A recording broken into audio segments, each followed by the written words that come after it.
Hi friends, welcome back to my channel. ఆషాఢంలో గోరింటాకు పెట్టుకోవాలి కాబట్టి మేమైతే గోరింటాకు పెట్టుకుంటున్నాము.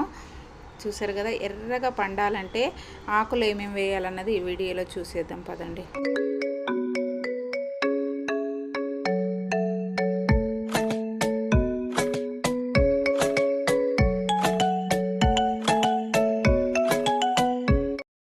ఇక మైదాకు తీసుకుని దాంట్లోకి నేనైతే 1 టీ స్పూను పెరుగు వేసినాను. మైదాకులో పెరుగు, చింతపండు లేదా నిమ్మకాయ కూడా వేసుకోవచ్చు. నిమ్మకాయ బదులు చింతపండు వేస్తేనే ఇంకా ఎర్రగా పండుతుందన్నమాట. మస్తు ఎర్రగా అవుతుంది. ఒకసారి మీరు కూడా అయితే ట్రై చేయండి.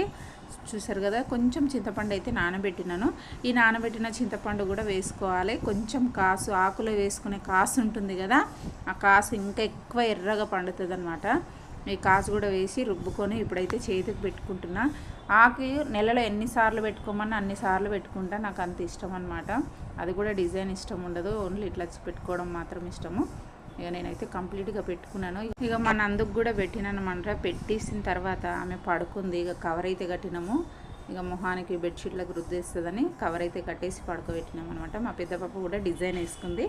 సో నేను మాత్రం ఇట్లానే పెట్టుకున్న చందమామలు. సో ఇది మొత్తము ఇట్లా పెట్టుకున్న తర్వాత బాగా ఎండిపోవాలి. ఎండిపోతేనే మైదాకు బాగా ఎర్రగా పండుతుంది అనమాట. చూసిరు కదా, ఇట్లా ఎండిపోవాలి. ఎండిన తర్వాత ఇప్పుడైతే మొత్తం డైరెక్ట్ వాటర్లో కడుక్కోవద్దు, ఇట్లా తీసేసుకోవాలి. ఫస్ట్ ఇట్లా తీసిన తర్వాత చూడండి ఎంత ఎర్రగా అయిందో. కాసు వేయడం వల్ల చాలా ఎర్రగా పండుతుంది. సో మీరు కూడా ఒకసారి అయితే ట్రై చేయండి. ట్రై చేసిన తర్వాత నాకు కామెంట్ చేయండి.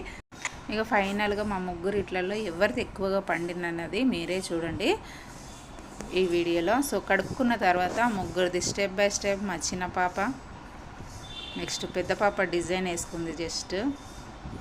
ముగ్గురిది కూడా చాలా బాగా పండిందనమాట ఫైనల్గా నాది. సో ఈ వీడియో కనుక మీకు నచ్చినట్లయితే లైక్ చేయండి, షేర్ చేయండి. అలాగే ఫస్ట్ టైం ఎవరైతే చూస్తున్నారో ఛానల్ని అయితే సబ్స్క్రైబ్ అయితే చేసుకోండి ఫ్రెండ్స్.